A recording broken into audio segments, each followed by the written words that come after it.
Thank you for joining us. This is El Paso, Texas, the Sun City Leatherheads coming to you live. I am JD Cercelli. I got Danny Ramirez with me. Danny, how are we doing today?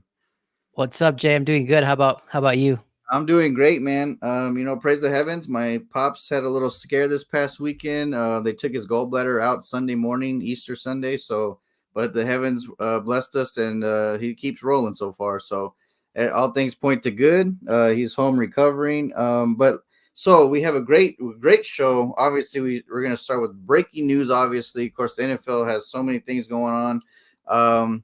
We were talking about the NFL rules changes last time, so maybe we'll talk about, a possible rule change. And then, we talked about picking players that could be sleepers in the draft that will drop to people's lap. And then all of a sudden they become, the Nakua of last year, right? Like someone that just spunks out of nowhere and then people just can't stop raving about them. So yeah, that being said, let's start a great show again. I'm so excited, each week. Hopefully we get some joiners and, some feedback, some chatting. Obviously the biggest news so far in the last 24 hours, right? The Dallas Cowboys. Oh yeah, that's right. They still did nothing.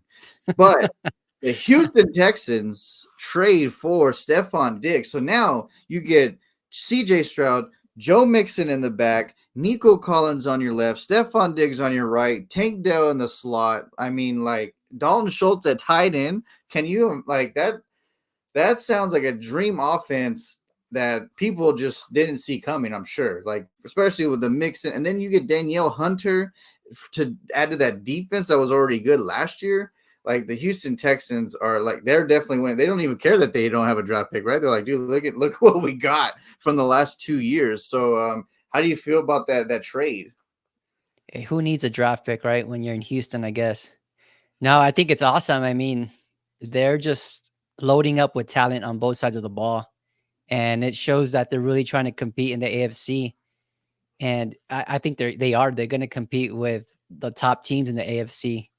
And the thing that has me more excited is, I guess, the step that CJ Stroud can take with having a Nico Collins, having a healthy Tank Dale, and then now Stephon Diggs. I mean, that's crazy to even think. Who do you even cover at this Yeah. point? And what's crazy too is like a lot of times last year, I remember CJ Stroud looking like he was playing Madden, right? Like he would like roll out and just throw like a 60-yard pass, and it's just like, all right, let's see who's he throwing it to. And then Tank Dell's going up, or like Nico's grabbing it on the sideline. And then now you got Stephon Diggs, who in the last several years has one of the most receiving yards over any receiver. Like he's top three in Yeah. everything. So like that's sensational. I think the Houston Texans definitely have an identity, and like they like the new GM, the head coach, like they're like we're tired of just being the redheaded stepchild in Texas, and then they're just going all in. Like it's weird that one dumb GM in Dallas was like we're gonna go all in this year. He hasn't done jack diddly, and then the Houston Texans were quiet, and all they done has just thrown haymaker after haymaker to get better. And yeah, like you said, who needs a draft pick, right? Like I think that they're solidified at this point. Like, yeah, they'll go a second round, third round, whatever. Find the sleepers that we're gonna talk about later on.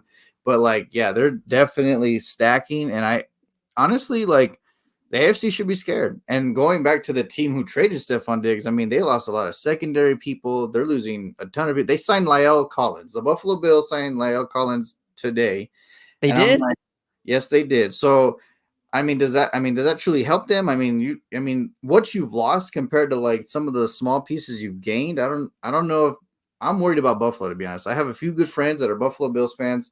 I'm worried about them. Um yeah, I think Dallas and Buffalo are showing what it is to not do anything and just let people leave, and then like I don't know, it's just Buffalo and Dallas are very weird this offseason, because usually I'm kind of like, man, we should have got him. But now it's just like we could have got a whole bunch of them. And then it's like we haven't gotten what one? I mean, Eric Kendricks is a stud in Dallas, but I'm like, you can't just have one person as an addition while losing so many other pieces. And the same thing with Buffalo. Like, I mean, have they truly grasped what they've lost? I mean, you and I were texting about the Diggs thing yesterday, and then I'm like, So at this point, do they go receiver number one? Because back then we were talking about how they went to they were going to go like off, I think defensive side, right? In my mock draft, but it's crazy now. I want to share. I want to share a comment that Gabe made. I think he sent it to the wrong group Group chat, chat. but he Hey, said, where you "Sorry." at? Send it to us. He said, "Sorry, Jay, the new America's team." He's referring to the Houston Texans. I mean, it's bigger in Texas for sure.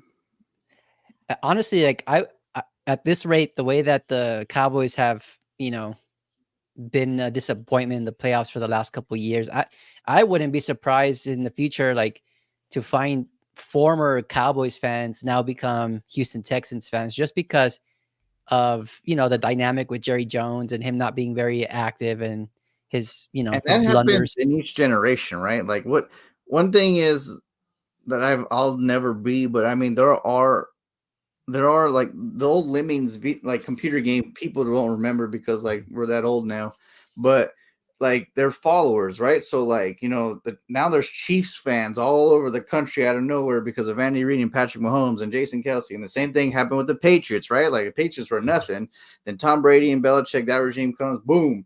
And then like there's Seahawks fans because the Legion of Boom and Russell Wilson and blah blah blah, and I'm like, you're right. Like the Houston Texans, like Stephon Diggs, like people love his little Hollywood antics. You got CJ Stroud, who's a young stud that's gonna bring fanfare because he's a playmaker, and the Texans are just like having an identity where I guess Jerry Jones is having amnesia, living in 1992, thinking that like he just won a Super Bowl last year. I don't know, but yeah, it's pretty wild. So Lyle Collins goes to Buffalo, Stephon Diggs to the Texans, and then I saw earlier too that Kyle Van Noy is going back to Baltimore. So Oh, I wow. forgot where he was. I think he was with the Patriots or the Dolphins. Like he was with the AFC East, right? Dolphins. Yeah. Dolphins, right? Yeah. So yeah, I think he had a little small stint in New England too, if I'm not mistaken. But Yeah, I think you're right. yeah, so yeah, he went. I think he got drafted in Baltimore, then went to the Patriots, or vice versa, and then went to Miami. But yeah, I think he reached another 2-year deal, which they obviously need because they lost to Patrick Queen, so they're trying to like gather that depth. So there's 3 news that came out the last I think 24 hours. That's kind of big. Dallas signed like someone who's like a third string tackle, but I mean, go big or go home, right? Um, so, but Stephon Diggs, like, when I saw that, when you text me like there goes Diggs, because I mentioned before the draft and during the draft, Stephon Diggs, Brandon Ayuk, and T Higgins, people better watch for, and we already had one domino fall. So like now the other two, we'll see what happens with them, right? Because one's upset with their contract, the other one they don't know if they're gonna be willing to pay him what he wants. So that's just one domino. So we'll see where the other two go.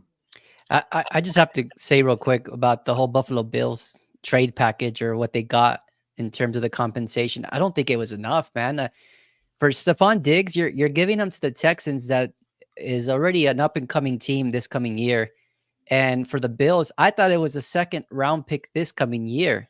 I mean, at least that's what I would hope if I was a Bills fan, right? Because you got rid of 2 good receivers from your offense, right? You got rid of Gabe Davis, you got rid of Stephon Diggs. You bring in Curtis Samuel, but then who else is there? Yeah, you have 2 stud tight ends, but come on, if you're really looking to replace Stephon Diggs this year, it should have been a second this year, not next year. Yeah, It's just crazy.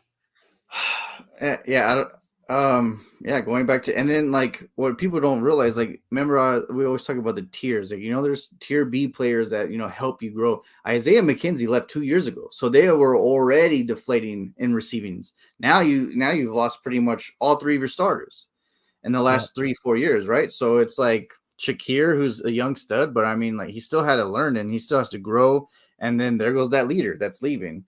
Granted, Diggs is, it's one of those people that are hard to like keep happy at times. And Mhm. Houston, oh my God, Houston was so smart with the contract too. So as soon as everything got finalized, they awarded him. They took off the 3-year extension from the 4 years technically total from the Bills package, and it's now technically a 1-year deal, so he can go back to the market next year if he's unhappy. So I'm like, Texans are winning by far because like one, if you're gonna have a little diva, let's dance with them like a few hours and see what that diva does, and then if that diva wants to go to another dance club on their own, have at it, right? Yeah. So it's a smart move by Houston by far. So what if he stays happy? Then he's like, hey man, let's go back to that 3-year extension. I'm down. Like CJ's a stud, blah blah blah. So it is a smart move by Houston, 1,000% on each aspect of the trade, the contract, and everything. So yeah, they're definitely winning for like they're one of the teams that definitely won free agency for sure, or even like the last 2 years, right? Like the draft to everything. Yeah. But yeah, Gabe, yeah, the Bills are just the Bills are eating that 31 million. It's something crazy. Like I don't know. Like it just if you're gonna eat it, you might as well enjoy it, right? I mean, as long as until it lasts or until it's gone. I don't know, but a lot of people are afraid to do that now because they're and people. What's funny too is that like Josh Allen is one of those like gunslingers, like a young Tony Romo or young Brett Favre. They're just like, can this dude get over the hump because he's so risky and so risque and like he does crazy stuff at times. And now you need at least one receiver that's gonna adapt and know that your craziness is about to come. Let me go help him back him up because Yeah. a rookie that they're probably gonna draft soon, and then a youngish Shakir or Samuel. Like, do they kind of like get with Allen? Like, hey, let me know or give me a notification that you're about to do a Josh Allen move, and and people don't like it. So now you take away his 1, 2, 3 best receivers like the past few years, maybe 4, right? So Gabe Davis, Isaiah McKenzie, Stephon Diggs, and there was someone else. And then I don't even know if they're there anymore either. I forgot who the other person is, but It used to be Robert Woods, right? I think Robert Woods was there at one point. yeah, there's another name too. But yeah, but I'm just saying, like the window that you had and you built for Josh Allen, you're just kind of like tapping the window now, right? Like let's see if it's sturdy, because like now it's on Allen. Now it's just like I always tell you how mad I get about Jerry Jones not building an overall team for Tony Romo. Now it's the same thing with Josh Allen. Like, is he the guy? And if you believe he's the guy, then why don't you build around him instead of letting everyone walk? Same thing with I would always tell you, like I feel bad for Mike Vrabel for the Tennessee Titans. He builds you a team, and then all you do is trade away his best players. You know what I mean? Like it makes no sense to me. Yeah, it makes no sense to me either. Ooh. And honestly, like this has to be the draft where the Buffalo Bills select their number 1 receiver for the future, right? Not somebody that came from another team, not somebody who has baggage, is unhappy somewhere else. Like Absolutely. you need to get fresh. Somebody that's going to grow with Josh Allen, have that I'm trying to blank on the term, right? But it's when they can sense what the quarterback's thinking and feeling and kind of, maneuver out of his route to help the quarterback out. So I think that's what he's in need of. And I mean, Curtis Samuel is going to be there. You want to say something? Go for I it. believe you're looking for the word intuition. There you go. That's the word. Like the intuition has got to be like, hey, Allen's about to do an Allen. Let me go back him up, right? So, and it starts with a fresh receiver that doesn't necessarily know what that's about yet, right? Because some people that have already been through it, like a Diggs, is like, dude, I'm done with this. Like, I'm done with an Allen being like doing an Allen out of nowhere, right? So it's Buffalo scares me. Dallas truly scares me because I'm a Cowboys fan, and I don't know, like it's I don't know how they do that whole like that statement less. I mean, we're gonna get more with less, but in the NFL, like how does that work? Like it's proven not to work. So I don't know. Gabe says, Gabe in a comment, it says, makes you think if it's hard to play with Josh Allen. That's why Gabe. Absolutely. Like it has to be because like, I'm trying to think of like you and I were talking before the podcast coming on, right? And then like Jay Gruden and RG3, going back and forth. RG3 was an improvisationalist also.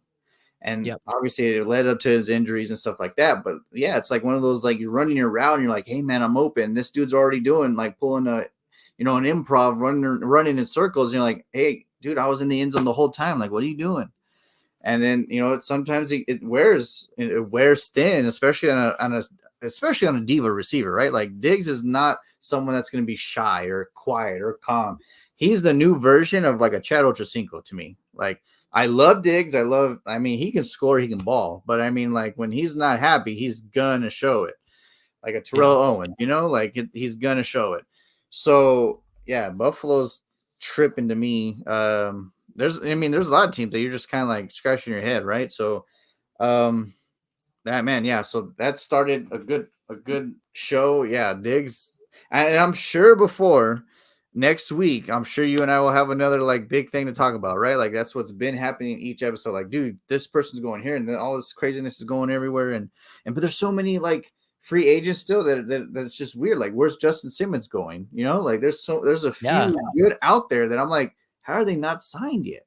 So yeah, we'll see.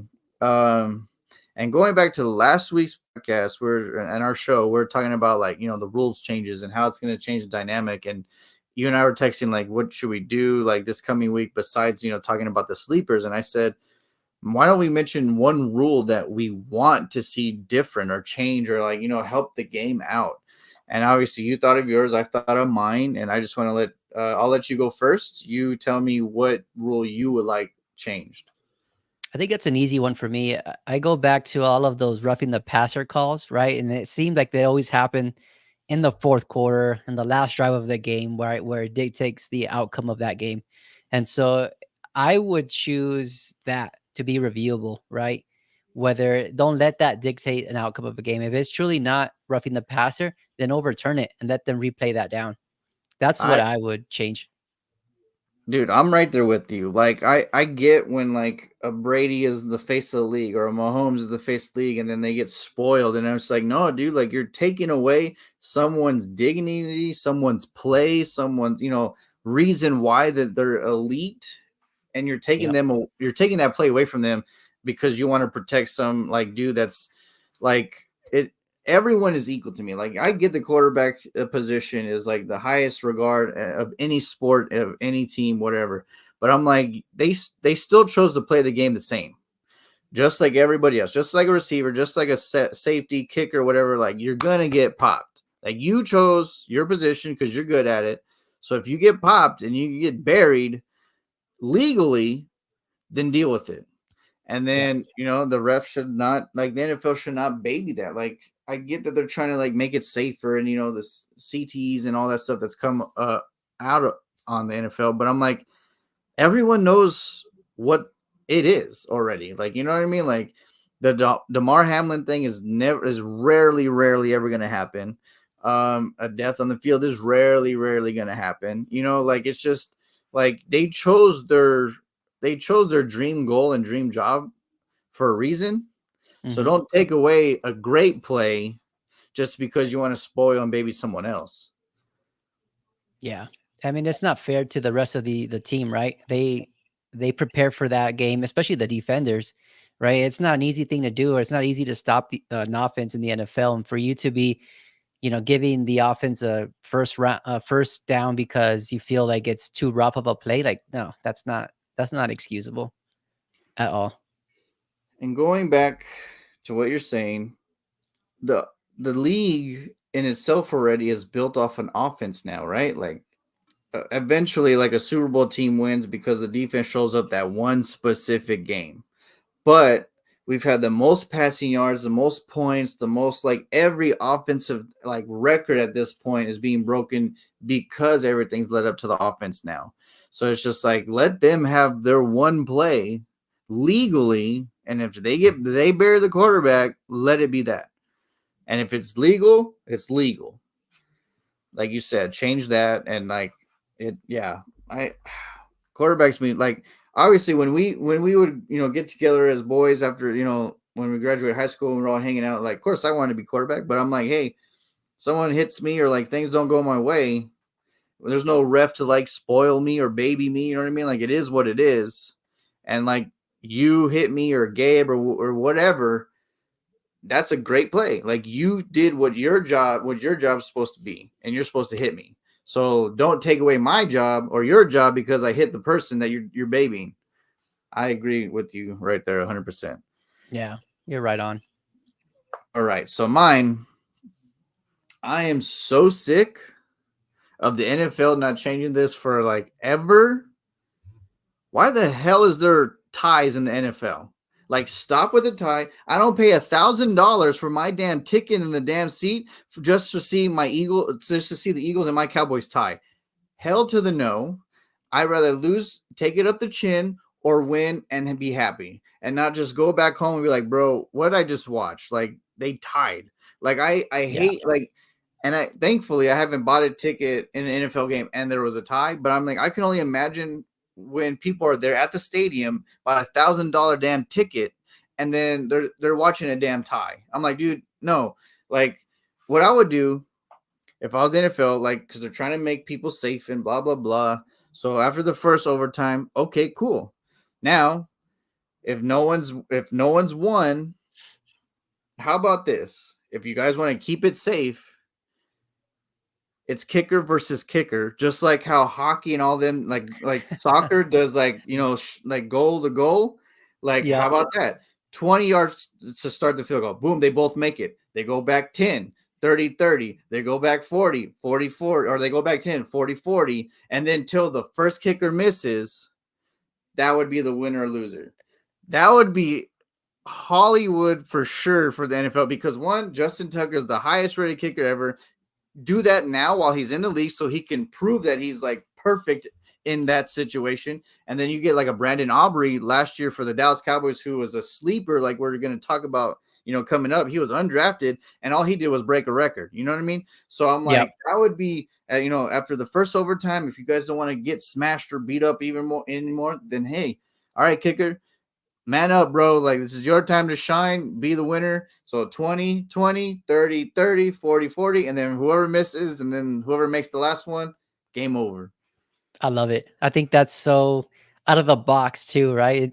As it is, I don't know if you're a soccer fan. I'm a soccer fan, and penalty kicks, that's like the most exciting thing Oh my about a god. soccer And then you're match. just like the anticipation, the oh my god, and then you're just like, dude, just one, just make it once, just make it once. And then same thing with like hockey, like, it's just like the goalie and the stick and the one person, it's just like, oh man, who's gonna come and prevail? And like, yeah, I agree. Like, field goal to field goal would be so cool to watch, especially if they get to like the 60 yards. Imagine everybody's like, dude, this is crazy. Like, they would be so hyped in this stadium.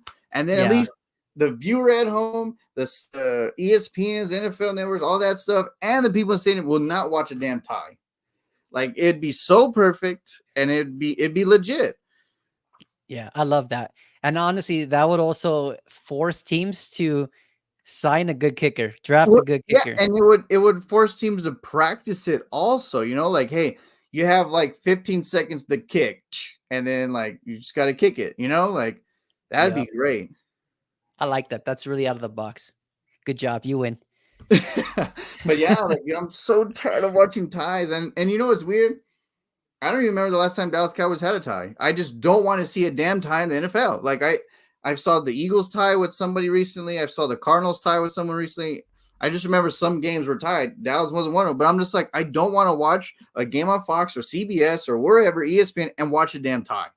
Yeah, and honestly, I've never been a part of a tie as a Bears fan. Like, I've never seen that. I hope I never do see that. Yeah, and like, yeah, And especially live. Imagine you and I go see the Cowboys and Bears play, and then they tie. I would be like, Danny, I'd rather just lose, man. Like, just like hit me up the chin, and that's it. Like, like, how do you progress, or how do you feel as a fan and as a player? Like, damn, we just tied. Like, it sucks. y- All right, I not guess. only that, but it also complicates the whole seeding when it playoffs time, right? Yeah, it's like, oh well, this one tie might negate you for a playoff, even though you have a better record than the person that's in front of you. It's like, dude, nah. Like, Yeah. well, then how about we do the stupid get away from damn ties? We're gonna share this damn thing into the NFL for sure. Like the field goal thing, like that would be dope. There's no tie in sports. Exactly, Gabe. Like, I don't know how the hell the NFL's like chill with it. Like, oh yeah, it's been a thing. But like, dude, no other sport likes ties. And they're like, I don't know another sport that has ties. So get rid of the damn ties and do that. I think that kicker thing, just like tee off, right? Just have that tee, like, all right, homie, let's see if you can make it 20, That 30, that 40. that would be exciting. I would like that. Like regular season, let's have that. In the Yeah, playoffs, let's have college football overtime where each person gets possession yeah, like from like a where you 25. have to show that you're worthy to advance. Yeah, absolutely. But yeah, in Mhm. the season, that'd be dope. Like imagine the hype in the stadium, like, oh, he made a 50 yarder. Like, can the other person make a 50 yarder? Like, that's so crazy. Like, because That like all the adrenaline on that kicker, like it'd be awesome. Yeah, not only that, but you would make special teams like a legit part of an outcome of a game. I mean, it already Exactly. is, right? But now, But like, but go ahead, go ahead. no, but now it's like the kicker has to be responsible for making his team win, right? Exactly. And like, yeah, like special teams randomly, there's times where like, oh man, special teams came through. But now it's just like, bro, we need you to come through. Yep. And you're gonna have some large contracts for kickers, and imagine because they become a key part of the game. I would love that rule though. Like that'd be so epic. That would be awesome. Good job, man. That was a good one.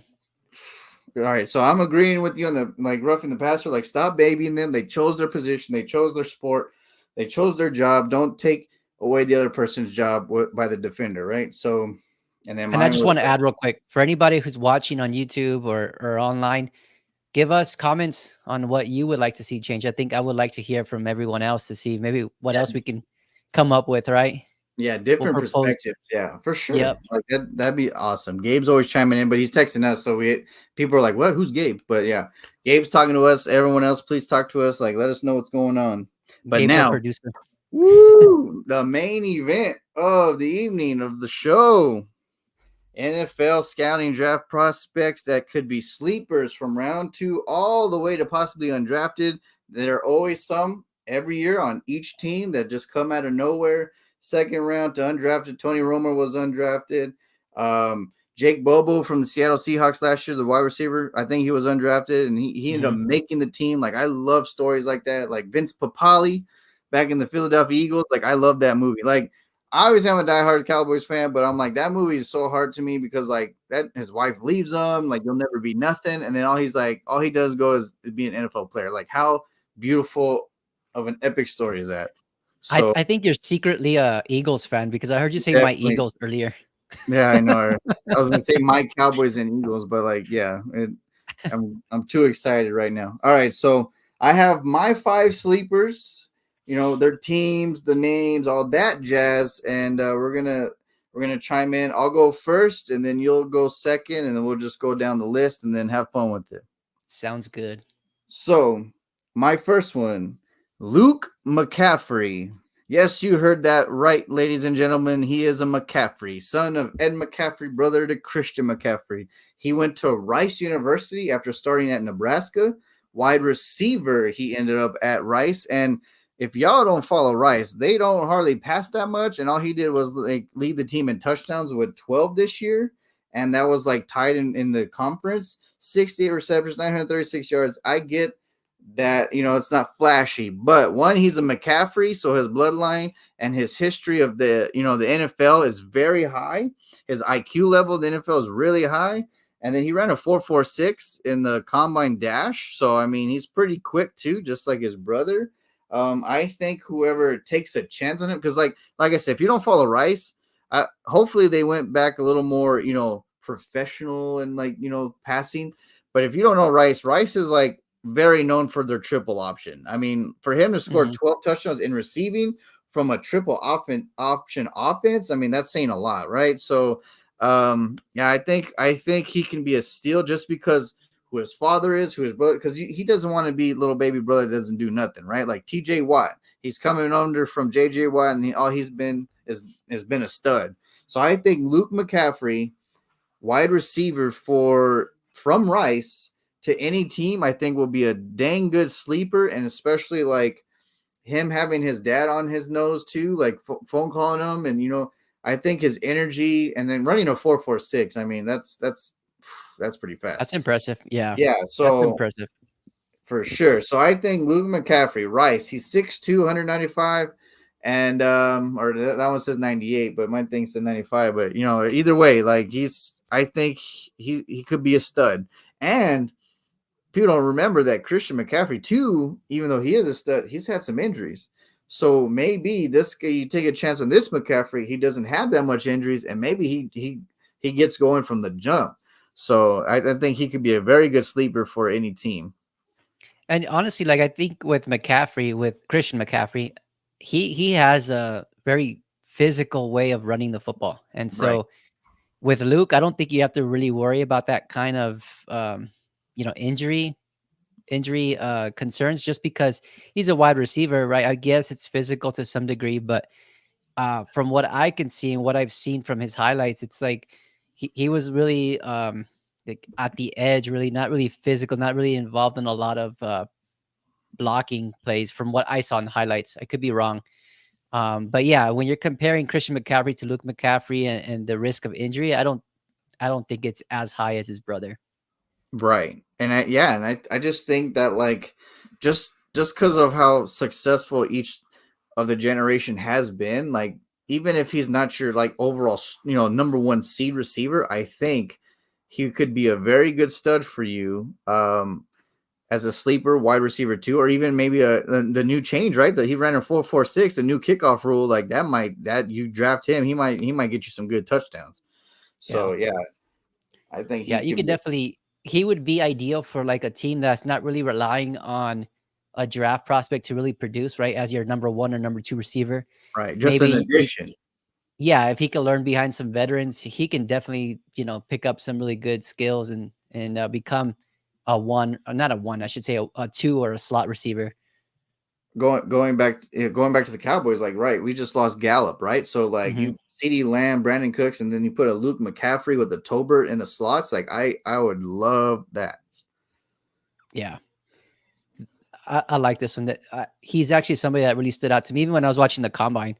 Just the way that he was on running those drill plays, right, catching the balls. I think that he had really good hands and his speed. I mean, 4.46. That's pretty impressive. Right. I think that comes from his family. I mean, his dad was a legit wide receiver for the Broncos, and his mom, I believe, was a track star or something Yeah, like that. exactly. And So that's why I don't see why he's not higher, but I get because we're university he went to and all that jazz, and he transferred to positions and stuff. But I think, yeah, like I think he's gonna be legit. that's a good one. I like it. All right, All I'll right, go ahead and Kenny, show you mine. your Um, first one. my first one is going to be Edrin Cooper, linebacker from Texas A&M. I'm just watching highlights. That's what I do most nights. Just go on YouTube, watch highlights of all these draft prospects. And Edrin That's cool, Cooper's. man. That's awesome. My wife doesn't think it's very cool, but hey. But yeah, no, his film really stood out to me just because of his physicality, the way that he plays a linebacker position. I think, one of the things that stood out to me while watching his film is just the way that he engages in blocks, right? He's very smart. He can kind of already he can see a play coming even before it's even developing, right? So there were several instances on the highlight reel that I saw where the quarterback, the opposing quarterback threw a screen, right? And so everybody's already getting engaged in a block, right? The offensive line, defensive line's getting stuck. He waits a little bit to see it play out, and then he reacts, right? So he hits that gap and hits the running back or the wide receiver, whoever's running that screen play, and gets him behind the line of scrimmage. So to me, that happened several times throughout his tape, and that just really stood out to me. The other thing is he's a really good pass rusher. So there were several times, and he's coming from Texas A&M. They play in the SEC, so he doesn't play no scrubs at quarterbacks. He plays Right. pretty good teams, right? And so there was several times against even Jaden Daniels, where again he would let the play develop. Everybody's engaged in a block, and he would hit either the A gap or the B gap and go for a sack. And he was always there. He'd always get home and get that sack. So those are just little things like that, when you're looking at a Baltimore Ravens, right, who just lost Patrick Queen, I can definitely see them drafting somebody like that and getting that same level of production that a Patrick Queen was producing for them. That okay, so everything you were just telling me, how bizarre. You're saying that you could see Rudy, you could see Gabe put Rudy. So everything you were analyzing to me about the player, right? And one person that always gets, I guess, overlooked a little bit just because he's a Super Bowl champion, but he played next to someone that was considered one of the greatest ever. But his instincts and everything, and you said Baltimore Ravens is key. Terrell Suggs.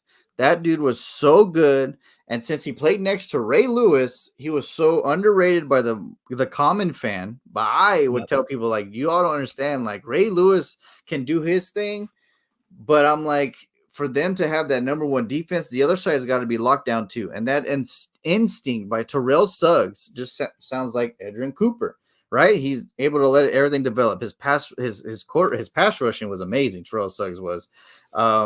But yeah, so like, and you mentioned Baltimore Ravens, like, and it's ironic because everything you're saying, I was thinking Terrell Suggs, and then even even Urlacher had a counterpart who was really good, but obviously Urlacher, who was his name?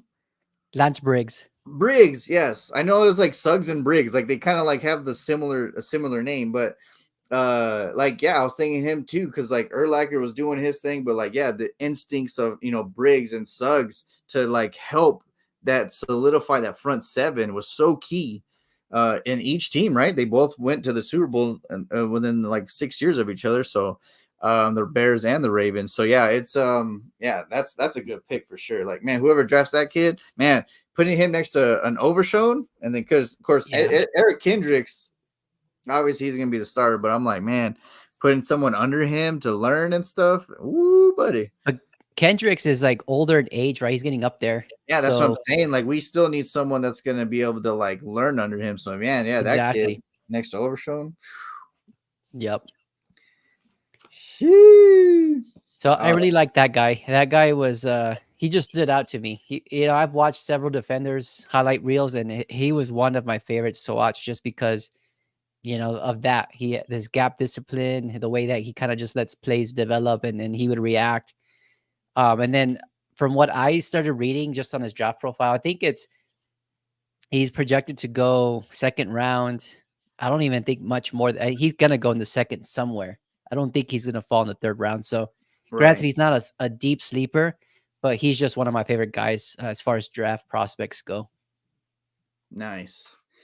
Dude, I love that pick actually. Like, yeah, like the older I got, the more I loved linebackers because I'm like, dude, they're so needed because they cause havoc in the front and then cause havoc in the back, and they have to be, they're the middlemen, so they have to be everywhere. Yeah. This is my last wide receiver, but I'm gonna, stick one more receiver for the people that are watching. I'm gonna stay a little homage because of my Oregon Ducks, but I'm gonna tell you why. So Troy Franklin from the Oregon Ducks, 6'3", 187 pounds, 14 touchdowns, 100 and 383 yards receiving last year. And the reason why I want to bring him up as a sleeper, we talked about Bo Nix, right? And then like we talked about him possibly going to Denver because of his accuracy, and Sean Payton loves accuracy. Well, the reason why your accuracy stays so high is because your receivers catch the ball, right? So like if I throw it to you, Danny, and you drop it, it's not going to say that, well, Danny, ball, don't take away his accuracy. No, you have to catch it so my accuracy can stay the same, right? So my thing is Troy Franklin was a stud and pretty much caught everything that Bo threw at him. And one thing that stuck out to me, you know what his average pass catching receiving yards was? 17.1. So he was more than 10 yards average. He was almost 20 yards average catching the ball, running, or getting hit. And I'm like, that's pretty damn impressive, especially if you're having a quarterback that's super accurate. Like you have to hold your end of the bargain and catch the damn ball. So, yeah. And plus, like, what if he drops it? Then of course his average falls too, right? So 17.1 in average, like damn. And of course his 84 was his long. And I think I actually saw that game, his 84-yard touchdown.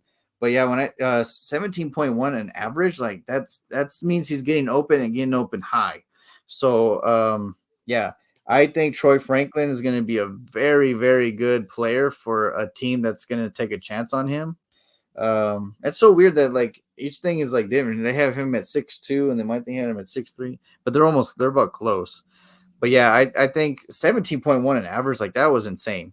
And like, no, yeah, that's just that just shows he's a dependable receiver, right? He's going to be where the quarterback needs him to be, right? And Bo Nix was one of those quarterbacks, to your point, that was very accurate.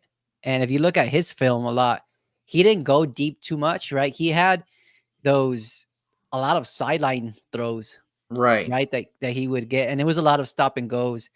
Um, so I think to your point, right? If you're looking for a dependable receiver that's going to get you first downs, Troy Franklin's a good option there.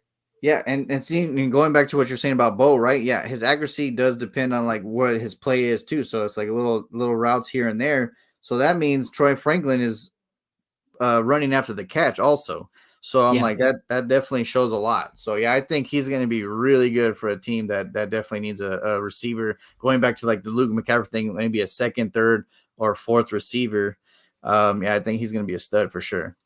You know what scares me when I watch a lot of film is not film. I shouldn't say like I'm a film junkie. I watch highlights. When I watch highlights, it's like I hate when a lot of the highlights or the majority of the highlights for that receiver is like deep balls, deep balls, deep balls, right?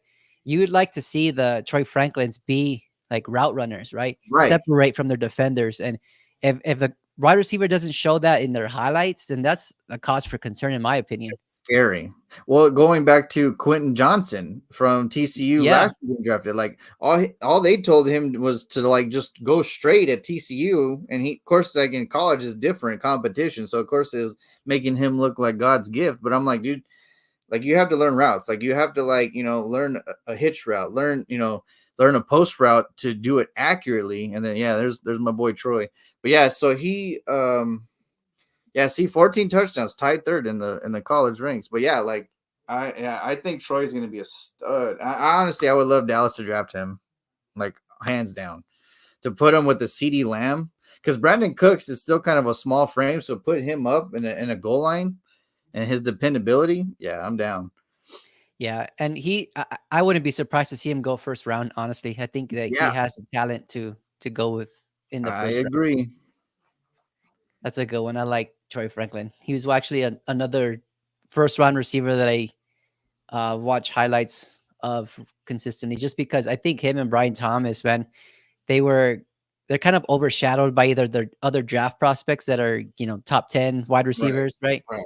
Or they're overshadowed by teammates like Neighbors. Neighbors had a really good production or a good year at LSU, and then for them, I mean, Brian Thomas compared to Neighbors was very as productive, right?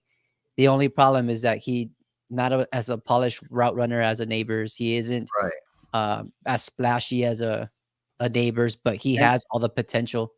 and sometimes that's okay, right? Like we just want to see, like as a GM, head coach, owner, we just want to see if you're willing to learn the the craft, right? So like Yeah. maybe you were behind Neighbors in college, but maybe you could take that leap and equal him or even be better because of where you're at. So yeah, like I agree. So we have people chiming in. Obviously it's Gabe. So Lad McConkey from Georgia, Ricky Purcell from Florida, and Xavier Leggett from South Carolina are my sleeper receivers. All Good right, ones. sounds good to me. You're stealing my thunder, Gabe, but there's one of them I'm gonna cover. All right, sounds good. Well, there you go. So, all Uh, right, well, then we're actually up to your second one. So go ahead, Danny. all right, let me bring him up real quick. So the other player that stood out to me while I was kind of going through the rankings of draft prospects is Ray Davis, the running back from Kentucky, another SEC player. But what I really liked about him was just the way that he was elusive and would make tacklers miss. So there was plenty of times where he would get through a hole, get to a linebacker, and the linebacker literally was standing in front of Ray Davis about to tackle him. And you Right. just give him a little juke, and Woo! there goes his ankles. Yeah, juke city. So what I liked about Ray Davis was that the other thing is he's not a type of running back. So there's I've seen plenty. The Bears have a couple or used to have a couple of those types of running backs that would hit the goal, hit the hole, and then they would get the contact by either the linebacker or cornerback, and they would go down on contact. I like those running backs that challenge, that take that physicality to the defender, and that's what Ray Davis does. If you look at his highlights, he's not the type of running back that goes down on first contact. He'll fight for the yards until he can either break the tackle or get a first down. And then, I mean, the other positive as a GMs go, right? They're looking for those running backs that are, able to catch the football out of the backfield, right? And so there were plenty of highlights within the tape that showed him taking those screen passes all the way to the house or catching, a little bubble pass and taking, a couple of yards down the field. So I really like that. That's something that not everybody can do as a running back, but he showed it time after time. And let me pull him up so we can see his size and all that. But yeah, this guy, I mean, the Bears just, they signed somebody earlier in the season, so probably won't be for them, but for anybody who gets him, I think they'll get a solid running back. Dallas needs a Uh, few running backs. yeah, there you go. Dallas would be the perfect situation for a running back like that. I mean, he's not that big, right? He's 5'8", but he's not a really light back. He's Right. 211 pounds. So, and you see it on his tape. He's one where he gets that contact. He doesn't go down easy. He keeps fighting for those extra yards. So, yeah, Dallas is a good spot for Ray Davis. The way you're talking, and even his height and weight or whatever, he's like an Emmitt Smith, because Emmitt Smith wasn't the tallest either. But man, that dude could truck for sure. Yeah. After this podcast, go look at his tape and you tell me what you think of him. I think you would like him for All sure. right, sounds good. Ray Davis. He's got a fun name, huh, Ray? Exactly. Ray, where you at? We I was love you, going to Ray. say, Ray Davis is, I don't know, he could either go day 2 or day 3, depending on, when the running backs start to go in the draft. But I could Right. definitely see him going 4th or 5th round. I think that's where his draft projection is for. Oh wow! And see, that might be good for a team too, because you don't even have to pay him that much when you want to extend him, right? So yeah, it's crazy how the running back market is just so like, it's because everything's so offensively passing now, right? So like I think they're content knowing that, like, hey, Emmitt Smith's record may not ever be broken because how running backs are made these days, because they catch more, they do all this stuff, and then we pass a lot more. So yeah, like it's pretty wild. Like running backs, like how many running backs in the last 2 years have been free agents and then went to other teams because they didn't want to extend their contracts. Yeah, Bizarre. I feel bad for running backs as a positional like group, just Brandon because Cooks of the world and stuff, because they're actually providing. It's not like they were slouching; like they're actually providing. They're not kickers here. They're actually a big part of the offense. Taking the hits. They're taking more hits than your babied quarterbacks. Like, get out of here with that crap.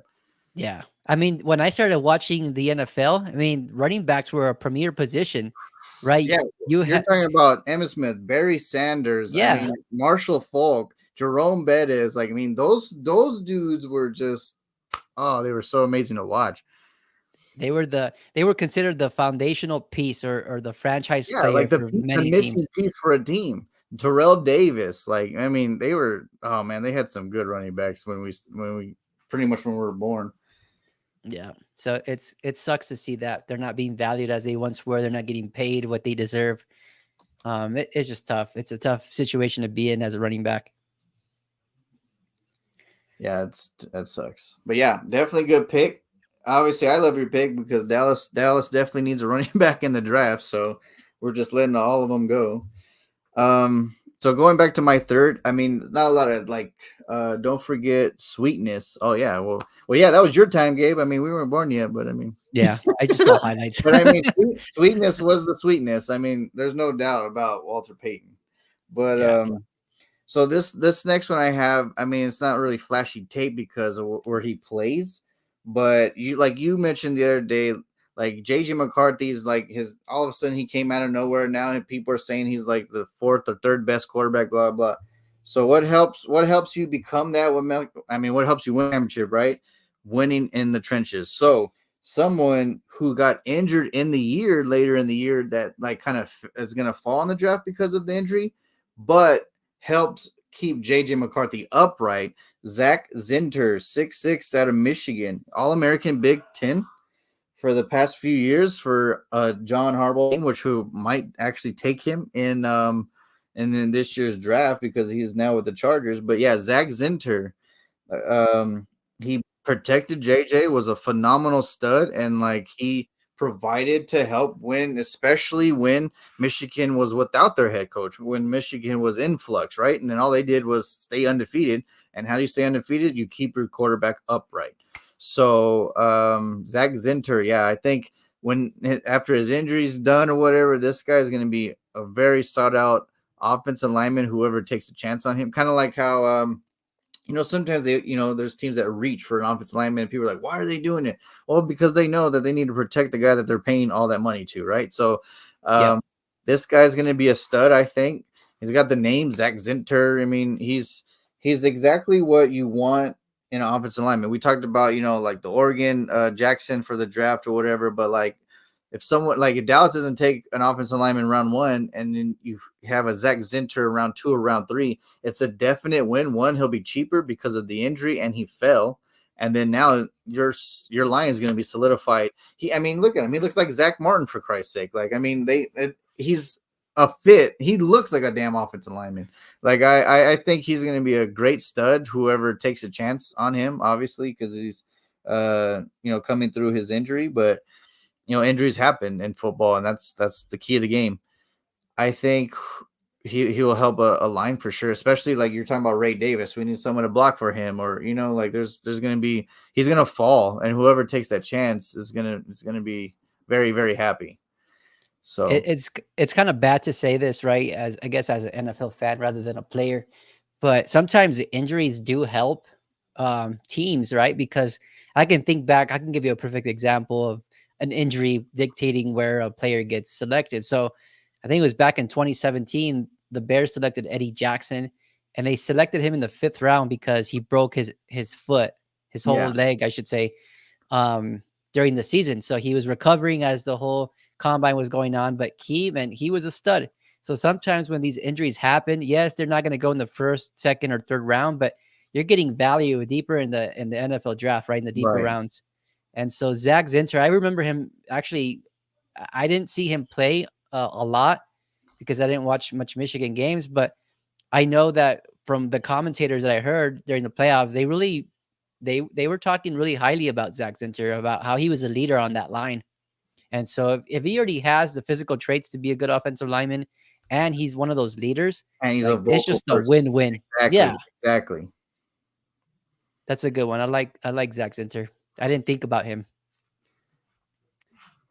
But yeah, man, I like this. I like this episode just because like this is the thinking outside the box episode, right? Like there's all the flashes and all the the guys that the trades and stuff. Obviously, we've already talked about, but like the draft prospects, there's always people that are going to be the top of the food chain. So, but like talking about people that like are going to fall because of certain things, like his injury. But I think putting him next to a Tyler Smith at left tackle and left guard, please, like all day, every day, especially if he falls to 2nd, 3rd round, 4th round because of his injury, I'll take it all day. Yeah. And that's an ideal spot, I guess, a landing spot for him, right? Because I know the Cowboys they've been awarded a lot of those, what do they call them? Conditional draft picks, right? Right. And it seems like conditional. Or it's not really conditional. That's not the right word. I think it's something else. It's like where they award picks to teams when they lose players on their team, right? Highly touted players. So I know the Niners got a lot of those picks, and I know the Cowboys were one of those teams that got a lot of picks too. I'm sure. If you can add a guy with one of those picks like this, I think that's a win, man. There's just no way around it. I think that this is a guy that can contribute. What was crazy is I read recently that a lot of people, like a lot of info teams, are not as high as Powers Jackson is. Like common fans are, like us watching it. So it's like, interesting. So if he falls, then maybe we should just wait for Zach Zinter to be there at 2 or 3 or 4, And then I'm like, damn, all right, I'm down. We got you. That's a good point, Jay, because I know that when you see a lot of footage or those interviews that Powers Johnson would do, I mean, he's a really likable guy. He's really down to earth. He kind of engages with all fan bases, right? When he talked about the Bears, he was saying the Bears, doing that whole spiel from Saturday Night Live. So that's just really cool that he's able just to connect with people, fans especially. And so to that point, I think there's a lot of good centers, and they're kind of just being overshadowed by the popularity of Jackson Powers Johnson. Well, yeah, what's weird is that the most the most profiled center just retired, right? So now it's like a beautiful rotation, right? Like, hey, the most profile center just retired. If you can like get in people's hearts and minds and stuff, Power Jackson can technically take over and be the profile center of the league also, you know? Yeah. Yeah, he has a lot of skill. I'll give him that. But I mean, sometimes you're overdrafting a player, JJ McCarthy being the perfect example this year, right? With the hype. And sometimes maybe you don't need to be taking a center that high. Maybe you can wait a Right, little bit and right. draft a Zach Frazier, for example, from West Virginia. That dude, he's really physical as a center and could probably give you, if not as much production, very close in terms of production from a center position. So, yeah, I don't know. I go back and forth with the decision of the Bears drafting a center. A lot of people want them to trade back and get that center, Jackson Powers Johnson. But honestly, like I would rather wait a little bit and get Well, one later. especially like if you think about it, like we're talking about Zach Zinter, right? So if some are falling this draft, then why reach? Especially if they're so good and there's so many, right? Yeah, yeah. I mean, yeah, that's just you're kind of go I guess buying on the hype. You're leaving other potential top players prospects on the board, right? Where Right. that And could well, make a huge difference. I agree. And going back to Dallas's thing, like you have not done a damn thing really in the free agency. So you have to reach this draft. Like there's no doubt that you're gonna have to reach. Same thing with Buffalo, right? Like you're gonna have to reach. Yep. Yeah, Whew. but this is a good one. I really liked. I wasn't expecting Zach Center to enter the conversation here, but good job. All All right, right, Danny. You're number three, Danny. number three. My number three is Malachi Corley. Malachi You Corley. I mean, you already you already won you already like won me with the name. yeah, that's he belongs in San Francisco, right? Yeah, definitely. Especially if Ayuk and Debo are leaving. I mean Ayuk for sure. We got to What? replace those names. Yeah, Malachi Corley. Malachi Corley. I don't know. I mean, he's not a very known name, I don't think, unless you follow the Conference USA a lot. Which we do Malik, sort of because our team always loses in it. yeah, yeah, he scored on UTEP. I'll say that. But Malachi, he's more of a slot receiver, so he's not going to be your one or two receiver. He's a receiver that is very physical. From what I saw on his highlights, he does not go down. There's a play, and I encourage you to go watch it. There's a play where the cornerback he sees the upcoming screen. Right, it's a screen that's supposed to go to Malachi, and the blocker gets in Malachi's way. So he's very smart in the sense that he goes a little bit further, and it doesn't really become a screen. It's more like a quick pass, and he takes that up the sideline. There's a defender waiting for him right off the bat. So all he does is truck that cornerback, and he still keeps his balance to stay in bounds and takes it all the way to the house. Like, you need to Woo, see it. The strength on this guy, he's not easy to bring down. He that's reminds me, good. yeah, he reminds me of a Debo Samuel, because you know how Debo doesn't go down. He's not a die easy type of receiver. Yeah, he's a weird, interesting body. Like, yeah, Yeah, he's not the biggest guy, but he's like physical. He lets you yeah. know it. It's, So he's the same type of the play style in that regard. I like that. The other thing is he's good at, like, in traffic, right? Even if he's covered by two or three people, it doesn't make him lose his concentration. He still comes down with that football. Even like he's not the biggest guy, he's 5'11", but even those high balls, if he's being covered, he'll high point that football, even though he's 5'11". And so those are little things that for a small receiver that you don't see that often, right? And from the Bears perspective, as a Bears fan, right? We already have our Keenan Allen, we have our DJ Moore. So a team that already has established receivers on the outside, the Malachi would be ideal for a team like that, where they're just looking for that slot receiver. Right. And this guy, he's not looking for that home run ball. He's looking to get first downs, and you could tell by the way he plays. So I encourage you haven't seen his highlights, see his highlights. You'll fall in love with him. Malachi Corley. You know who's someone else that was a slot receiver that obviously wasn't big either? That was just awesome to watch, but I mean, people are like, ugh. Wes Welker. Mhm. Wes Welker, people don't remember is that he's the one who brought in the small slot receivers. Like he's the Yep. he's the forefather of that, right? So I mean, 5'11", he's still bigger than Wes Welker, but like what you're saying to me, it reminds me of like, hey, just go get it done, and then he gets it done, right? So, man, Wes Welker, especially when he got drafted by the Chargers, like it was so fun to watch. And then he went to like two other teams, Miami. scored even more touchdowns, and I'm like, damn, this dude is just killing. But Yeah, yeah, even on those bad teams, he always stood out. yes, and going back to West Kentucky, I mean they're from what I mean Conference USA, right? So like for Malachi Corley to stand out in that conference is definitely high praise for him, right? Because Yeah. yeah, like you said, Wes Welker didn't have the best team to start out. I think he ended up winning one Super Bowl, but like yeah, it And the crazy thing about Malachi is that, Western Kentucky, he doesn't get a lot of hype. He doesn't get a lot of praise from scouts and draft analysts. But it, at the not the scouting combine, it's the Senior Bowl. He showed up. He played against some of the best defenders, cornerbacks, safeties, and he made it known. He was even physical during the Senior Bowl. Like he was bringing the pain to those that's defenders. awesome. Yeah, that's just awesome. And he actually interviewed recently with Steve Smith. And Steve Smith, you know him. He's gonna tell it how it is. Steve Smith is not one to buy the hype. He Oh yeah, sees the actual bug way. you out. Yeah. And so actually Steve Smith was just blown away with how physical this guy was. And in interviewing him, he said, "What were you trying to prove at the Senior Bowl?" And he's like, "That I just belonged. That I belonged in the NFL with everyone here, right? Because at Western Kentucky, I don't get a lot of fame, and I'm not looking for the fame. What I'm looking is to have a successful career." And for me, like that was just a win. He won me over with that comment itself. So if he can take that same approach, that same work ethic into the NFL, I can definitely see him being like one of those up and coming, maybe not a superstar, but a productive receiver for any Right. NFL team. He honestly might be your Nakua that we just talked about in the beginning. Yeah. Especially with that physicality, because man, Nakua was taking some hits but he was trucking people also. So like Yeah. yeah. Sheesh.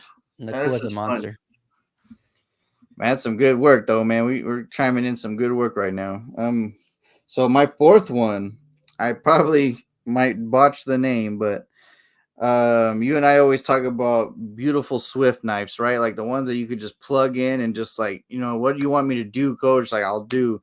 So I found him from Utah, Sione Vaki.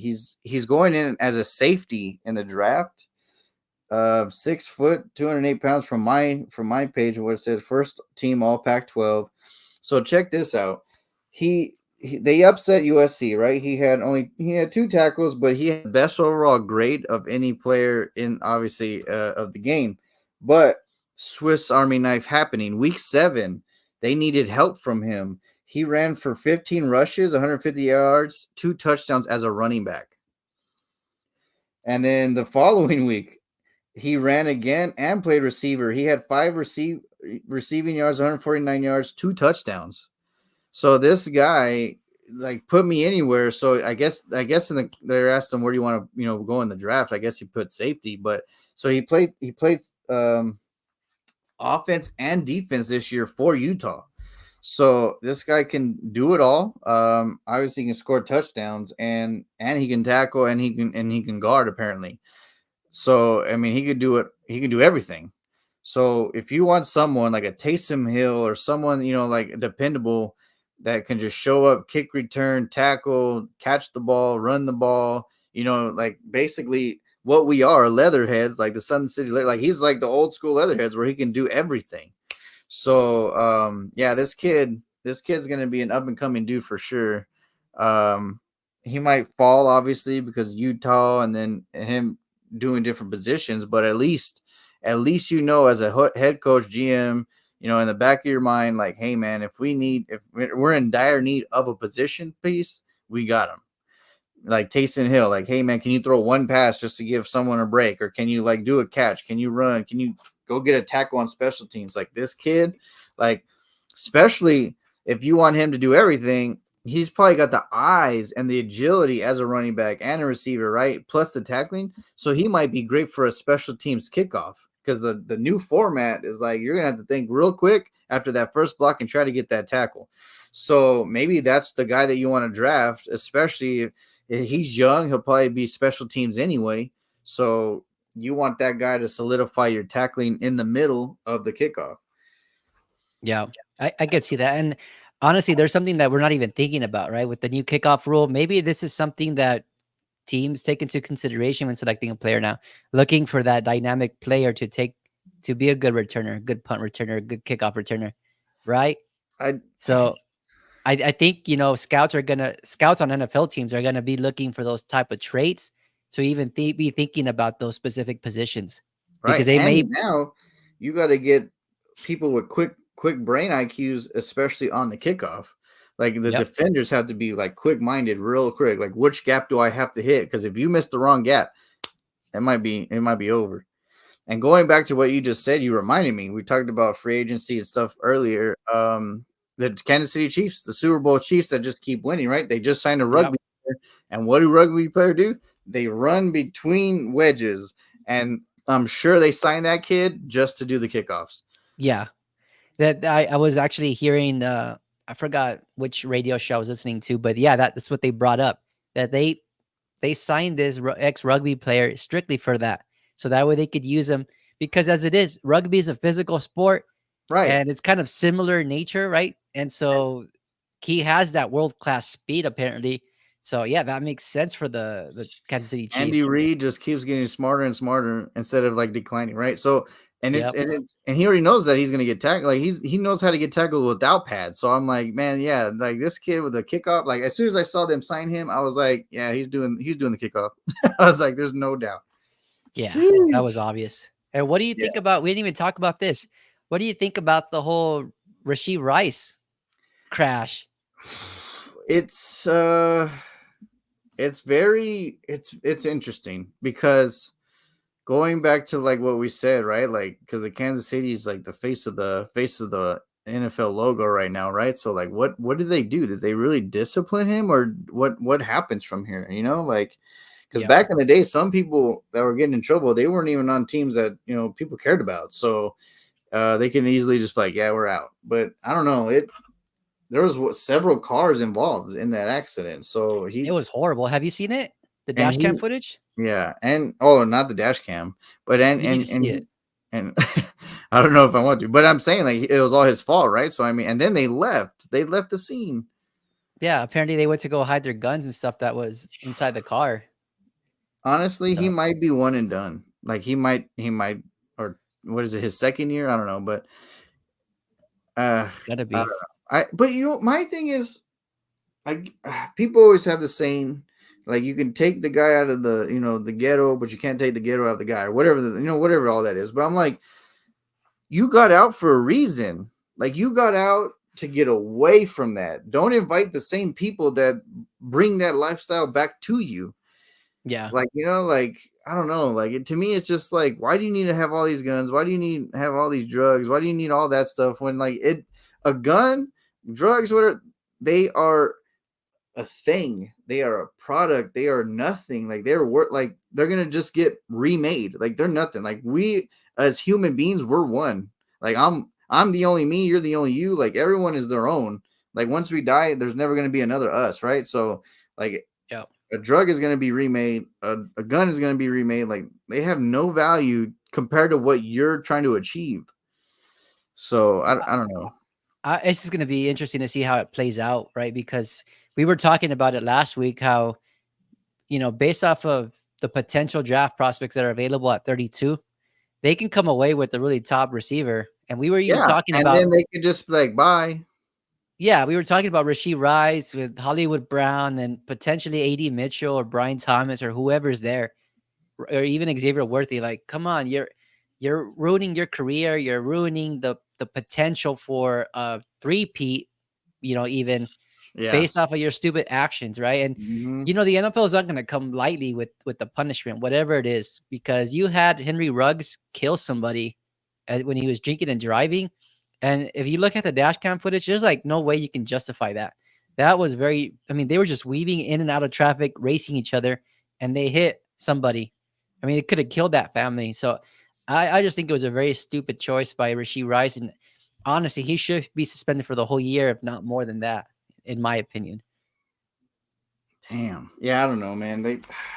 It's so weird to me that like you just, I would not like you and I mean, we grew up in the northeast of El Paso. I mean, that's nothing compared to like the real bad places of, big cities. But I'm like, if I grew up in this area where it's never safe, I'm not gonna invite it to where I'm at now. Like I'm Yeah. like, yo, man, like, The reason why you're becoming a professional is to get away from that lifestyle, not embrace it when you're already at the top. You know what I mean? Like, you just got to be smart. I don't know. Yeah, So, give me $1 uh, million. I'm definitely gonna make sure I excel and just make more. yeah. But A- whew, all And right, yeah. So honestly, I didn't expect this from Rasheed Rice. I didn't.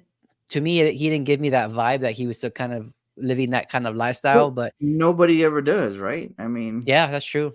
That's true. I don't know. All right, All right, Danny, it is let's get back to it. your fourth one, my friend. All right, Gabe, this is for you, buddy. Woo! Romeo I Dunze. Whoop, right. whoop. He I would highlight him if he was in a very like a top 3 prospect or whatever he is. But Ricky Pearsall Jr. from Florida. I pointed this out in a previous podcast episode where I told somebody to go look at that highlight film where he caught that ball with one hand in between 2 defenders. If you still haven't seen it, Jay, go see it. That's just one of the most outrageous catches that I've ever seen in college football. But again, right, just like Malachi Corley, he's not going to be your number 1 or number 2 receiver. He's more of a slot receiver. He's a really good route runner. He's one that separates from the defender. You brought up Wes Welker. You know how Wes Welker was that really polished route runner Oh that would man, always he was so be aware clean. of the first down chains. Yeah, that's just how Ricky Pearsall is. He's very smart in the sense that he knows where he needs to go and he fights for those extra yards to get that first down. So, and there was a lot of times, and even his highlight tapes where even the quarterback in Florida kind of underthrew it or was just very inaccurate with the ball, and he was throwing it to defenders. And Ricky Pearsall Jr. actually bailed him out by just snatching that ball out of the air. So if you're looking for dependability, tight ends and slot receivers are quarterback's best friends because those are the people that you can find down below and get those dirty yards for you. The other thing I like about him is he's a punt returner. So he has experience returning kicks. He was pretty effective at Florida doing that. I mean, he wasn't a Devin Hester by any means, but he was one of those that would he would go north, right? He wouldn't go east, west or juke people. He knew where Right. he had to go. The other thing is, again, with that one-handed catch that I was just talking about earlier, he's one of those receivers that goes up and gets it. He's not just going to give up on a play and just let the ball sail over his head. He's going to try to fight for that ball and grab it. Right. And then most importantly, he has that good concentration in traffic as well, just like Malachi Corley. And that's crucial, right? Because sometimes third downs, it's not going to be the easy dump off pass. Sometimes you're going to have to be putting it in between defenders and you're going to have to come down with that ball, even if you're double teamed or whatever it may be. So, yeah, this guy, solid receiver. I don't think he goes past the second or third, just because that's where his draft projection is. And honestly, like he's one of the most polished route runners in this draft class. Right. And I think he's going to go pretty soon in the second. That's awesome. I mean, is he related to Baker Mayfield? Because he's got that Baker Mayfield vibe for sure. Hey, he has that he has that Baker Mayfield vibe for sure. He has that I don't know, that moxie to him. Yeah, Dallas, are you listening? Any one of these receivers that we just talked about, please go grab one of them. Gabe likes that one. Yeah, he's thumbs up. Man, this has been really awesome, really fun, and we're down 2. My last and your last, man. Mine, I know people are gonna be like, "Wait, I thought you were an Oregon Duck fan. Why are you choosing another Michigan player?" But let me tell y'all, people, you don't win the championship without an overall best team, right? And there's people in each championship team that gets overlooked, but shouldn't get overlooked. And it's probably not going to go in the first round, which is crazy. But check this: Mike St. Ristel, cornerback from Michigan. This dude's All-American, 44 tackles, 1 sack. And then going back to DaRon Bland, right? Mr. DaRon Bland himself. This kid at Michigan had 6 interceptions, 2 returned for touchdowns, and 2 forced fumbles. And He's been the captain. If you're a captain on a John Harbaugh team, that means you're doing something correct because he ain't gonna just pick no, you know, floppy guys just cause. Like Dallas chooses a captain almost every other game or something. Like, hey, you want to be a captain? Like, no, like Harbaugh's like, dude, you're a man of a man. You go be captain. And you saw the championship, right? Gabe saw the championship, right? I did. That 81-yard touchdown interception in the championship game that solidified the Michigan win. Yeah, that was our boy Mike. So, I mean, this dude is like, I don't know why he's not projected higher, but I can see why also is because the front seven of Michigan, right? In the trenches of offensive line, defensive line, and the linebackers, they're studs in that core, right? They're the heartbeat of that team. So a cornerback does kind of get overlooked for a Michigan team that just won a championship. But I'm like, if this guy's returning interceptions, and we just saw what DaRon Bland did, he came 2 years ago in the third round or fourth round for the Dallas Cowboys. If he falls to someone like that and becomes a Bland for them, why wouldn't you praise the heavens for him, right? Especially if he can return the touchdowns, force fumbles, and then all he does tackle, 44 tackles also in one, and that was just his senior year, not his overall. But yeah, this kid is pretty.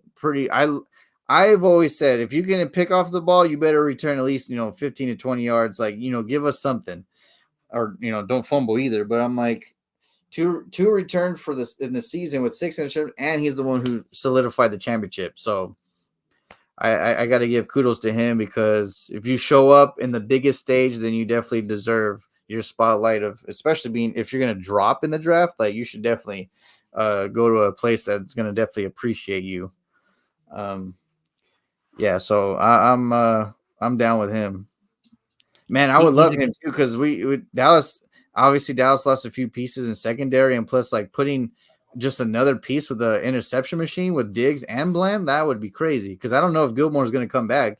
Apparently, Jadeveon Clowney's trying to get him in Carolina, where they went to school together.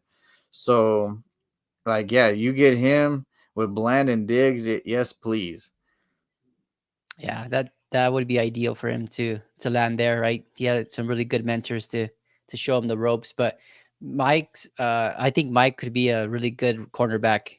I mean, he has, even in this year, right? He was always a part of those plays where it really mattered the most. I know against Ohio State, he was always around the football.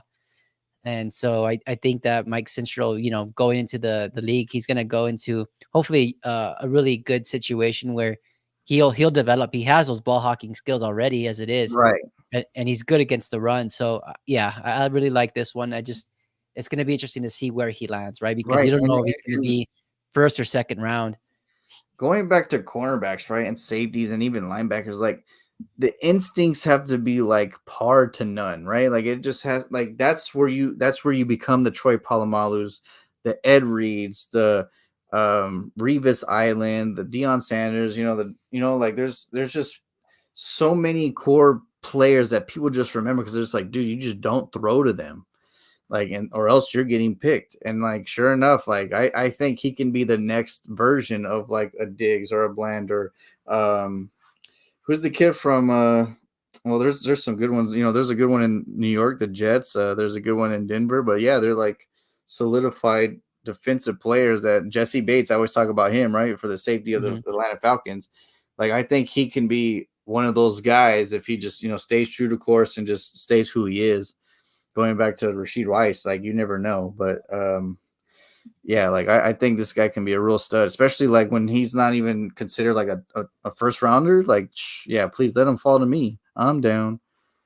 I think that he can easily. I could see him going to like the Chargers, right, where John Harbaugh is already familiar with him, or Jim Harbaugh, I should say. Jim Harbaugh is already familiar with him. He knows his play style, and as it is, like they don't have the best cornerbacks in Los Angeles, so The it could work there. craziest stat to me. Sorry, I know we were talking about the craziest stat to me with the Chargers thing. The last several years since Herbert's been the quarterback of the Chargers, Herbert has had the most points totaled in an offensive standard since he's been quarterback of the Chargers ever. Like he has scored the most points overall with his team. But Mhm. the craziest thing is his defense has given up the most points in NFL history in that same time frame. Like that is the most like this that's Tony Romo 2.0. Like you can't score 35 points and then your defense allows 45 every game. Like that just I Yeah. mean that's just not good. And just think about how deflating that is as a quarterback, right? Yes, As it like is, it's hard to score in the NFL, and when you have to put up 40 points to win a game, it's like, come on, dude. like every time, yeah. Like Brady didn't even have to go through that, especially in his first like 6 years. Like he had that amazing defense.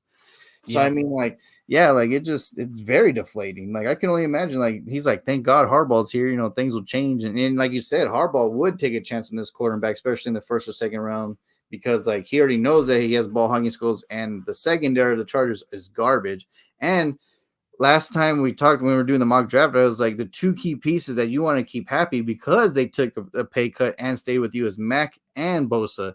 So it's solidifying that cornerback position would be a great ideal to be like, hey man, we got y'all's back, right? Like you're not gonna rush the quarterback every time, and then there's gonna be a 65-yard pass every time. So yeah, like I Yeah. think I mean it'd be a great pick for anybody, but yeah, the Chargers would be an ideal pick for that kid. Yeah. And you know what? Like, you just thinking about the Chargers, right? For Chargers fans, if whoever's tuning in, it's not going to be a fun season for you all this year just because, it's a lot of subtractions, right? Yeah, Um, adversity. yeah, but you're going to get a lot from it, right? You're going to build a team the right way with Jim Harbaugh. He knows what he's looking for. I mean, he built the 49ers into a really powerful juggernaut in the NFC. And he's going to do the same thing with the Chargers. It's going to be a matter of time, right? So you have your quarterback. Now let's just focus on the defense. Let's focus on the playmakers around Herbert and then go from there, right? Right. So I it's just I being realistic.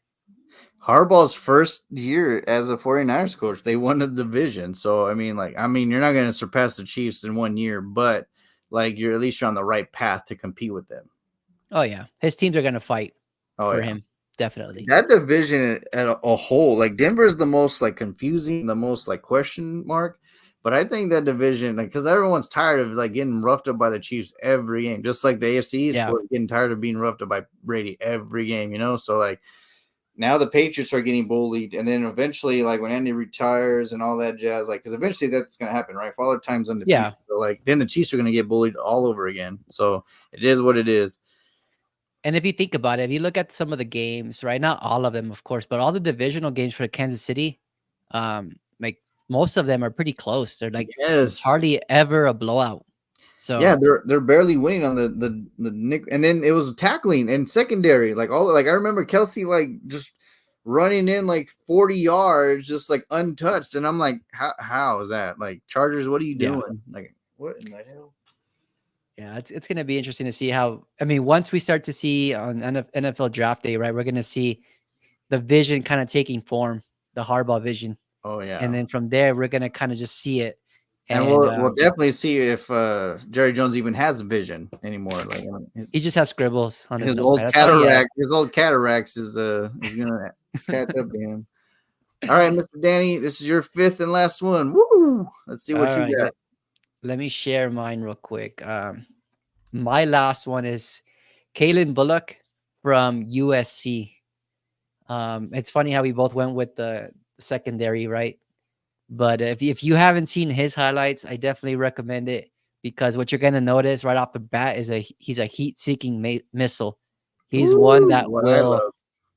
yeah. If there's a running back running the ball to the sidelines, you'll see him just kind of rush into the frame, right? Where And you see, go for it. um, you're on to something big time because USC's defense was terrible overall this year. Yeah, they So were.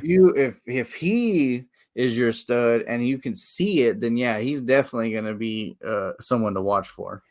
Well, he's one of the highlights, right? The main people that stand out on that defense.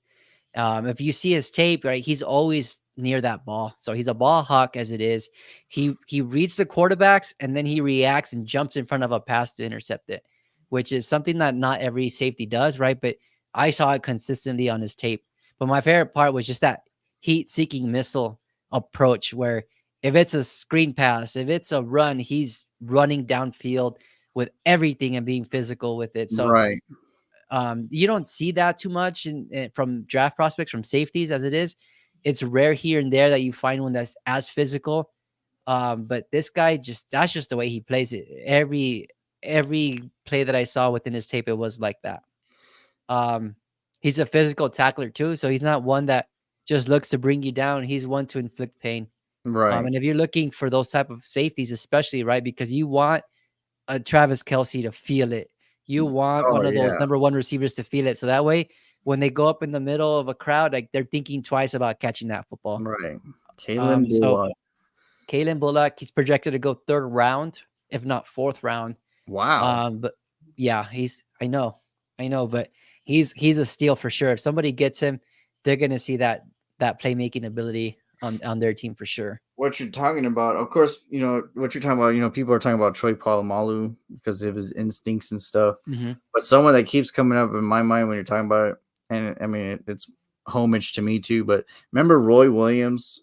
Man, that safety for the Dallas Cowboys for several years, 31. Like, I mean, he would just come, like Fox would be playing or they would be playing the game, and then you would just see a blur coming through the screen. Yeah. 31 just going to just stick in someone. You're just like, oh damn, what happened? Yeah. And then they go to the instant replay and you just see like a 31, and then like the person just kind of like, ooh. And then what you're saying is what that kid's doing. Yeah, that's exactly what you'll see. Go see his tape. It's gonna remind you of Polamalu. That was a perfect comp there. Granted, Palomalu's a legend, right? He's a Hall of Famer, but Right. one of the things that was really exciting to see as a football fan, right, as an NFL fan, is seeing Palomalu make those plays, seeing him jump across the line of scrimmage to stop the quarterback. It is like a simple play because it ends so quickly, but it's obvious it's one of the greatest instinct plays ever. Because like you're watching the play clock and like, all right, this dude's gonna wait till the last second, and then he's going as soon as the snap's going. Like, that's just crazy. Yeah. If I was a Steeler fan, that would be my favorite player of all time, just because of the way he played was amazing. He was awesome. Yeah, like I remember in Madden, like as soon as he became a free agency, I'm like, yeah, bro, you're coming to Dallas. Like, you're retiring a Cowboy. Yeah, there's no doubt about it. Yeah, I would tell Charles while we're growing up, I'm like, dude, I was like, I would love Polamalu on my team. Like and what's cool is he was a genuinely good guy. He just showed up to work and provided, right? Like I remember one time he was doing an interview on one of the late night shows, and I don't remember. It was probably because they just won Super Bowl and maybe his commercials for all the Head and Shoulders or whatever. But he was saying like, yeah, I really don't work out. He's like, I'm Samoan, so my body's naturally this way. And he's like, I just make sure that I eat right and I just go play. I'm just like, what? Like, you don't even try. Like, you don't even believe it. But yeah, there's just people that are naturally gifted in each thing, right? Like that's why they get the dream careers and dream jobs, because they're naturally gifted in that specific realm. And he's one of those people, because there's NFL players all the time, but there's just special players that we just remember from before we were born or while we were watching or whatever. And you're just like, yeah, that dude was a dude. Like there's no doubt about it. And even if you hate a team, like like Polamalu's a dude, like he's just one of those special people. Yeah, definitely. Yeah, I miss that guy playing football for sure. He was exciting. He always brought excitement. Yep.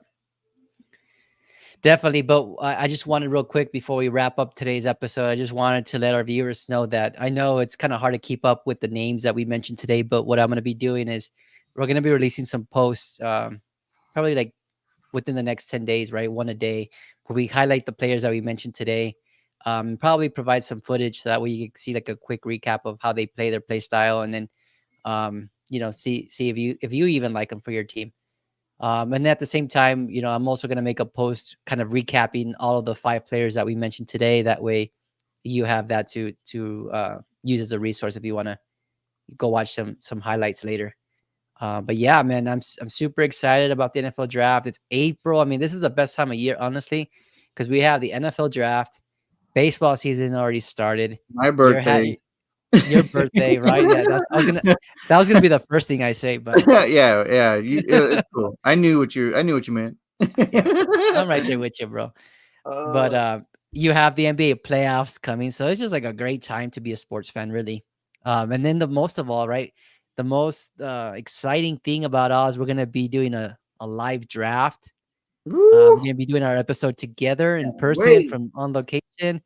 So it's gonna be a lot of fun where we're gonna be able to connect with whoever decides to view us that day, and you're gonna see our instant reactions and all that. So it's gonna be a lot of fun. I can't wait for to experience that with you, with my brother, with my nephew if he's there. It's gonna be epic, man. It's gonna be Yeah, something that we're gonna remember for like ever. Because it's like, dude, you yeah, remember the first time we went live together? Like, yeah. uh, and going back to your Hopefully, saying like new sport, like all the other sports going on. So like, I gotta do this. How about them Yankees and that start? Ooh, they they looking look good, good. man. They Yeah, look good. Now they they just look need to like stay consistent with no injuries, and we'll be all right. that's the key. If they stay healthy, then they're gonna win a lot of games. They'll probably win the AL East for sure. Yeah, I'm excited. How did your Cubs start? They started off kind of slow. They played the Rangers. They lost 2 out of 3, but they actually just swept the Rockies, so they're 4-2 right now. Nice. Yeah. I mean, and plus you and I started with the Rangers and Astros. So honestly, I was worried. I was like, damn, we're gonna start kind of like iffy. But then we swept the Astros, and I was like, the hell, what's going on right I now? know. Yeah. And I then didn't we expect played that. the defending NL team, and I was just like, okay, all right, we're doing all right. Or was it the Diamondbacks? Are they AL or NL? Yeah. No, they're NL. Yeah, you're Okay, right. yeah, They're the I was defending right. NL champs. Okay. Yeah, I was just like, damn. So you played the world champs, and I played the defending NL champs. So yeah, well, that's good. The Cubs are 4-2. That's what's up. Yeah, they're coming. Hopefully they can. I mean, I they need to had go some to that injuries to start. stadium. Yeah. Yeah, I it's want gonna be exciting. They just got to stay healthy, just like the Yankees. If they stay healthy, they'll be competing with that division title. for sure. But yeah, man, I'm excited. Like NFL draft coming up, and then honestly, because we're doing this once a week, I'm doing my live streams. Go follow JD Searsley right there on the screen. YouTube. I do Socorro Live Softball Live. Will be live Saturday morning. At 9 a.m. Mountain Standard Time. But yeah, I'm pretty busy. So this draft is gonna come quicker than we think. Like Yeah, I feel like we're gonna be like, oh, it's tomorrow. But yeah, like it's gonna be fun though. that's good. The quicker, the better. Yeah, like yeah, it's gonna be fun though. That's gonna be something we've never experienced, you know, like because Yeah, you and I talking sports is one thing, but then like having a live reaction of us like during it, we got to remember like we got to remember people are watching too. So like, I can't be like swearing at Jerry Jones every like 2 minutes. hey, we got to keep it real. So whatever your reaction is, keep it accurate and authentic. Yeah, and then next podcast or next show, what would you like to talk about? Oh man, whatever. I mean, I don't have anything set right now, but I mean, if there's anybody who is watching today, have any ideas, let us know what you want to hear us talk about, and we'll consider it. So I think we'll talk. One thing we'll talk about is like potential trades in draft day one, because there are a few people in the sports world that are close to sports teams that are saying, the whispers in the dark, like this could be a potential thing. So obviously everything is cloud, smoking signals, but potential is potential, and it'd be crazy. Some of the things I told Danny earlier, if those things were to happen, it would shake the NFL world forever, because like how crazy things would change like in a split second. But I think yeah, I'll bring up those two potential things I've read that people are like potentially talking about that are close to NFL teams, and then we'll just go from there. And I'm pretty sure that there's going to be another big free agent that goes somewhere. So Yeah, that's different. I like that. I think that's a pretty cool episode to kind of talk about. I think, to your point, there's going to be a lot of trades on draft day. I'm almost certain that's going to happen yeah, just because of all the quarterback hype that's going on with, JJ McCarthy, even Penix these last couple of days. It's like people are liking him. So he's who knows? rising. And then, yeah. And then you also have the Ayuk, the T Higgins that are kind of up in the air. You don't know what's going to happen. So maybe Right. the Bills land one of those guys. Who Yeah, knows? yeah, maybe Dallas does something, but maybe not, because most likely not. Yeah. But yeah, I'm excited. I'm sure we'll think of all these good things going on. But yeah, our list was awesome. Y'all check it out, give us some feedback, and like Danny said, like we'll have some clips of them so you guys can see why we chose them. And yeah, and it's weird, like when I read about Mike, I was like, wait, that's the kid that like did the return. You know what I mean? There's like we watch so many teams and stuff, and then if it's not our favorite team, we forget names or we don't Yeah. remember like most. So when I was reading, like Sione Vaki, for him to play offense and defense, like I was like, dude, you're a stud for sure because you can do everything. Yeah. I mean, it's going to be interesting talking about offense and defense. Next year's draft, you're going to have Travis Hunter, who's a highly recruited draft prospect, or not recruited, but highly draft prospect, right, from Colorado. Yeah, and his co-partner, Shooter Sanders is going to be in the draft too. Woo! Yeah. So it's going to be interesting to see how that all plays out too next year. But I know I'm looking too far ahead there. And you know what I was thinking, Danny? Like if it is a blow up time for Dallas, I honestly think Shooter would be a Cowboy. If we don't have a new quarterback by the time that draft happens in 2025, I think Dion would call every other 31 teams and just be like, "Yo, my boy ain't playing for nobody but that blue star." Because Dion's Dion, right? So like Dion's gonna get his way. So like I potentially think if it is gonna be a blow up and no Dak, I could totally see in 2025 if no big quarterback comes in free agency that Shooter would be a Cowboy. I can see that. I mean, that as it is, I think he made the comment that he didn't even want his son to be playing in the cold. And so, Yeah, I mean, I'm pretty sure. And then like it's the Dallas Cowboys, right? Like you either love them or hate them. So you imagine Shooter be like, "Yo, you can go to the Cowboys." He's gonna be like, "Hell to the yeah," because I'm gonna prove everyone wrong. You know what I mean? Like yeah, I Dion is like the perfect guy to build a brand. And if he's trying to yes. his son build a brand, why not start in Dallas, right? Oh yeah, the biggest brand of all, right? Like it's too perfect to not make sense. You know what I mean? Like it's 2 + 2 = 4. Like there's no doubt about it. I'm gonna clip this this little piece here, this segment, and I'm gonna hold it in the library just in case if it happens or recall it back. I know, and then 2025, like I told you. Like I honestly think that could happen because I'm like, why are we toying with Dak now? Like why now? Yeah. I mean, he got drafted in 2016. I was at that draft, by the way, with my brother Gabe. Um, but yeah, like it's already 2024. He's almost 10 years in the league. Like, you want to commit that amount of money to him as an Yeah, aging quarterback? Like, it's time to move on from him. And it's he's not shown you year over year that he's not gonna take you to the NFC the Championship. promised land. Yeah, unless he does it this year. I might be wrong, but if he Dude, if doesn't do he it this year, it's time to move on. dude, if he does it this year, I'll get a tattoo of Dak on my back. Like I swear. But I'm like, I don't like. I honestly, I would protect him because he was under contract, right? So now he's not under Yeah, contract after next year. So I'm not going to protect him. Like, dude, this is your make it or break a year. This is your Joe Flacco year. They tell yep. Joe like, hey, like at least get to the championship game, and then we'll talk. And then homie ends up winning the Super Bowl, so good for him. But yeah, it's gonna be interesting. But yeah, I was thinking about the other day when I saw like Shooter going in the draft and stuff, and I was like, dude, it sounds too perfect for him not to go to Dallas at this point. I didn't even think about it, quite honestly, but yeah, I mean, it makes sense. They're trying to build a brand. They know that's what they're doing. So yeah, I mean, that I could see that playing out that way. Yeah, yeah. Dion's about money and success, and he'll Yep. get money right off the jump if he goes to the Cowboys, and then his success will come if he shows up. But Yeah. yeah, and Dion's not gonna let his son slack because that's just Dion. Dion's hardcore about that. Oh yeah, he doesn't play around, but he's a smart guy, man. I give him a lot of credit. I know he's Oh really yeah, flashy. A lot of people don't really care for that kind of thing, but to me, he's a guy that I respect, even through his issues that are going on medically, right? Just to kind of bring together his own football program through that kind of adversity just shows the kind of person he is. He's really about giving back. And right. Like losing feet and just like yeah, yeah. If nobody's seen that Prime Video documentary on Prime, it's called Prime. Definitely check it out. It shows he has 2 prime seasons, I on believe. The prime. first one, I think it's Prime. I think that's the name of his show.